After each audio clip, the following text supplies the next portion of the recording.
ایک ہی شکست نے صلیبیوں کے ہوش و حواس اڑا دیے تھے، دوسری طرف مسلمانوں کی مسرت کا یہ عالم تھا کہ عرب کے بڑے بڑے شاعروں نے سلطان عماد الدین کی شان میں طویل قصیدے لکھے تھے۔ علماء اور مشائخ نے سلطان کو محافظ اسلام اور مجاہد کبیر کے القاب سے یاد کیا۔ اس کے ساتھ ہی خلیفہ بغداد کا فرمان جاری ہوا کہ عماد الدین زنگی کا نام خطبات میں شامل کیا جائے۔ ایڈیسا کی فتح کے بعد سلطان عماد الدین زنگی نصرت و فتح کا پرچم اڑاتا ہوا دریائے فرات کے مشرقی علاقے کی طرف بڑھا اور کئی شہر فتح کر ڈالے۔ ان میں سے روج کا مشہور قلعہ بھی شامل تھا۔ 541 ہجری کی ایک سیاہ رات تھی جب سلطان عماد الدین زنگی نے قلعہ جابر کا محاصرہ کر لیا تھا اور وہ اپنے خیمے میں گہری نیند سویا ہوا تھا۔ پہرے پر ایک مسلح غلام کھڑا تھا۔ جب رات آدھی سے زیادہ بیت گئی اور ہر طرف سناٹا پھیل گیا تو وہ غلام دبے قدموں اپنے آقا کے خیمے میں داخل ہوا اور سلطان کے سرانے جا کر کھڑا ہو گیا۔ شمع کی مدھم روشنی میں غلام کی نظریں سلطان کے چہرے پر مرکوز تھی۔ پھر جب اسے پورا اطمینان ہو گیا کہ سلطان پر گہری نیند کا غلبہ طاری ہے تو اس نے آہستہ سے تلوار نکالی اور پے در پے سلطان پر کئی وار کیے۔ 65 سالہ سلطان نے سنبھلنے کی بہت کوشش کی مگر خون اس قدر زیادہ بہہ چکا تھا کہ تھوڑی ہی دیر میں عماد الدین زنگی کی موت واقع ہو گئی۔ قاتل غلام رات کے اندھیرے میں فرار ہو گیا۔ لوگوں کا خیال ہے کہ قلعہ جابر کے حاکم نے زر کثیر دے کر سلطان کے غلام کو خرید لیا تھا، لیکن حقیقت یہ ہے کہ عماد الدین زنگی کا وہ غلام اپنے عقیدے کے اعتبار سے باطنی تھا اور حسن بن صباح کا پیروکار۔ اگرچہ شیطان حسن بن صباح کو مرے ہوئے کافی عرصہ گزر چکا تھا مگر اس کے فدائین دنیا بھر میں پھیلے ہوئے تھے اور مسلمانوں کی صفوں میں شامل ہو کر اسلام کو شدید نقصان پہنچا رہے تھے۔ سلطان عماد الدین زنگی کی شہادت کی خبر مسلمانوں پر برق بن کر گری۔ محافظ اسلام اور مجاہد کبیر کی شہادت نے پوری ملت اسلامیہ کو سوگوار بنا دیا تھا۔ دوسری طرف عیسائی خوشی سے جشن منا رہے تھے۔ صلیبیوں کی اکثریت شراب پی کر رقص کر رہی تھی۔ تمام گرجوں میں خصوصی عبادتوں کے بعد کہا جا رہا تھا خداوند خدا نے 2 سال کے اندر ہی مسلمانوں سے ایڈسا کی شکست کا انتقام لے لیا۔ شاہ میر و علم نے اپنے درباریوں سے خطاب کرتے ہوئے کہا، یہ مقدس باپ اور بیٹے کا قہر ہے جو مسلمانوں پر نازل ہوا ہے۔ اب وہ زندگی بھر صلیبی ریاستوں پر بری نظر ڈالنے کی ہمت نہیں کریں گے۔ سلطان عماد الدین زنگی بڑا وجیح و پرشکو انسان تھا۔ بڑے سے بڑا بہادر بھی اس سے آنکھ ملا کر بات نہیں کر سکتا تھا۔ وہ عابد و زاہد بھی تھا اور منصف و عادل بھی،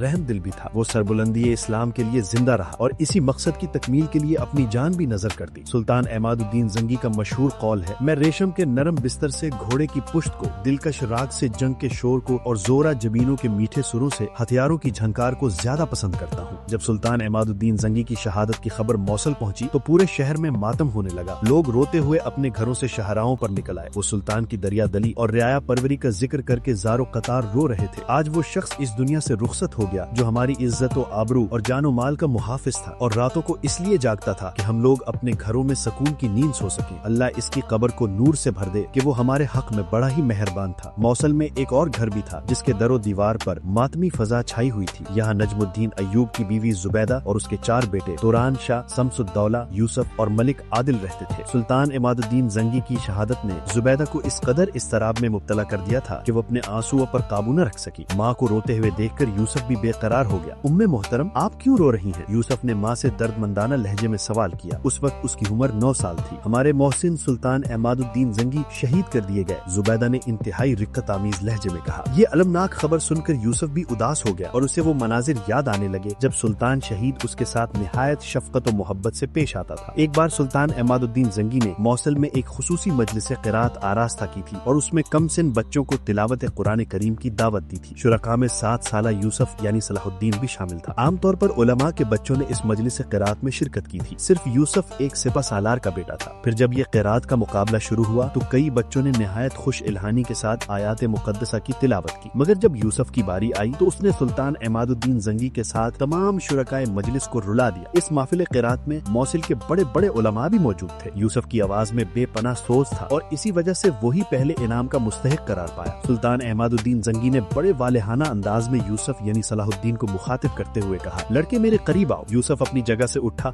اور سلطان عماد الدین زنگی کے مسند کے قریب پہنچا۔ سلطان نے بڑی محبت سے یوسف کی پیشانی کو بوسہ دیا اور پھر اس کے باپ نجم الدین ایوب کو مخاطب کرتے ہوئے کہا، تمہارے بیٹے کی آواز میں بڑا سوز ہے، مجھے یقین ہے کہ اس کے سینے میں بھی اسلام کا درد ہوگا۔ نجم الدین ایوب اور اسد الدین شیر کوہ کے سر فخر سے بلند ہو گئے۔ پھر سلطان عماد الدین زنگی نے یوسف کو اشرفیوں کی ایک تھیلی انعام کے طور پر دی، پھر پلٹ کر اپنے خادم خاص سے کہا جو مسند کے نزدیک سلطان کے پیچھے کھڑا تھا، میری تلوار لے کر آؤ۔ خادم خاص تیزی کے ساتھ محفل سے نکلا اور پھر کچھ دیر بعد ہی سلطان عماد الدین زنگی کی تلوار لے کر حاضر ہوا۔ یوسف اشرفیوں کی تھیلی لیے خاموش کھڑا تھا۔ دوسرے شرکائے مجلس بھی حیرت و سکوت کے عالم میں تھے کہ آخر سلطان نے اپنی تلوار کیوں طلب کی ہے۔ پھر حاضرین مجلس کی یہ سکوت آمیز حیرت اس وقت دور ہوئی جب سلطان عماد الدین زنگی نے اپنی تلوار یوسف کی طرف بڑھاتے ہوئے کہا، یہ تمہارا خصوصی انعام ہے، ایک قاری کو مجاہد بھی ہونا چاہیے۔ اس واقعے کو یاد کر کے یوسف کی آنکھوں میں آنسو آ گئے۔ اس نے رقت آمیز لہجے میں اپنی والدہ سے سوال کیا، سلطان کسی جنگ میں شہید ہوئے؟ سلطان کو اللہ نے میدان جنگ میں شکست کا منہ نہیں دکھایا۔ زبیدہ کی آنکھوں سے مسلسل آنسو جاری تھے۔ ایک نمک حرام اور بے ضمیر غلام نے سوتے میں حملہ کیا اور سلطان جاں بحق ہو گئے۔ ایک غلام اپنے آقا کی جان کیسے لے سکتا ہے؟ یہ بات معصوم یوسف کی سمجھ سے بالاتر تھی۔ وہ غلام منافق تھا۔ زبیدہ نے انتہائی نفرت آمیز لہجے میں کہا، منافق کون ہوتا ہے؟ یوسف نے حیرت و استجاب سے پوچھا، وہ لوگ جو مسلمانوں کے نام رکھ لیتے ہیں مگر اندر سے اللہ کو نہیں مانتے۔ زبیدہ نے معصوم یوسف کو سمجھاتے ہوئے کہا، سلطان کا غلام بھی ایک ایسا ہی غلام تھا، میں بڑا ہو کر سلطان کے قاتل سے بدلہ لوں گا۔ یکا یک جوش غضب سے یوسف کا سرخ چہرہ انگارے کی طرح دیکھنے لگا، میرے بچے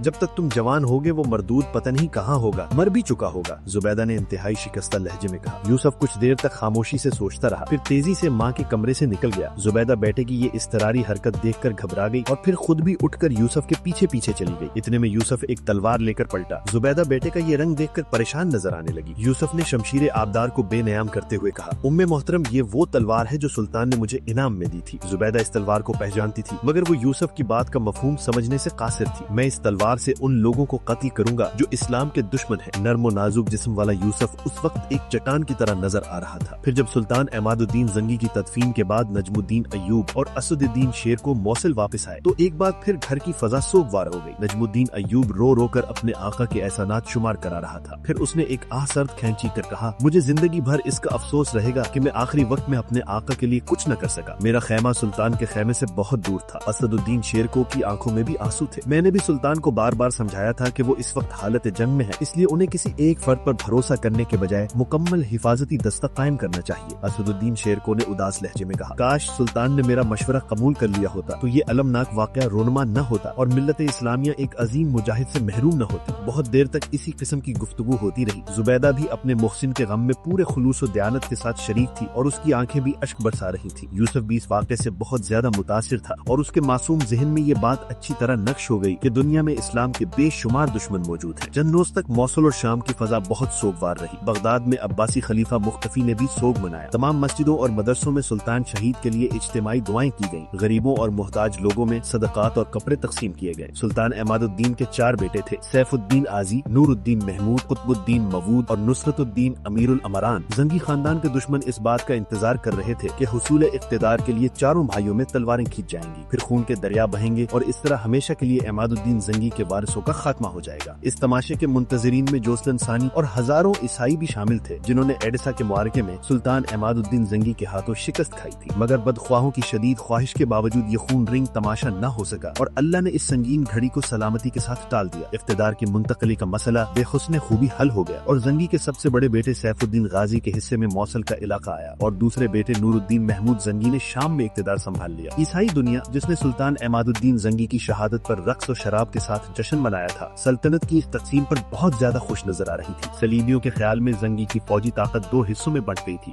جو عیسائیوں کے لیے انتہائی نیک شگون تھا۔ اس صورتحال سے فائدہ اٹھاتے ہوئے آرمینیا کے عیسائی باشندوں نے ایک نئی چال چلی۔ ان لوگوں نے اپنے ایک معتمد شخص کو بڑی رازداری کے ساتھ انطاکیہ بھیجا۔ ایڈسا کی طرح یہ بھی ایک مضبوط عیسائی ریاست تھی۔ ایڈسا کا حکمران جوسلن ثانی فرار ہو کر انطاکیہ چلا گیا تھا۔ جوسلن ثانی نے آرمینیا کے معزز باشندوں کی طرف سے بھیجا ہوا خط پورے انہماک کے ساتھ پڑھا، جس میں واضح طور پر لکھا ہوا تھا، عظیم جوسلن کو معلوم ہونا چاہیے کہ خونخوار عماد الدین زنگی کی سلطنت 2 حصوں میں تقسیم ہو چکی ہے۔ زنگی کے دونوں بیٹے اپنے باپ کی طرح جنگجو اور مرد میدان نہیں ہیں، مزید یہ کہ ابھی دونوں بھائی اپنے اپنے انداز میں حکومت کے انتظامات مضبوط کرنے میں مصروف ہیں۔ مقدس باپ اور بیٹے نے صلیب کی سربلندی کے لیے ہمیں ایک اور سنہری موقع فراہم کیا ہے۔ اس سے پہلے کہ زنگی سلطنت میں استحکام پیدا ہو، آپ بلا تاخیر مسلمانوں سے ایڈسا کی شکست کا انتقام لے کر اہل صلیب کے دلوں کو قرار اور عیسائیت کو سرخرو ہونے کا موقع فراہم کریں۔ آرمینیا کے معززین کا خط پڑھ کر جوسلن ثانی کے ہونٹوں پر ایک فتنہ گر اور عیار مسکان اب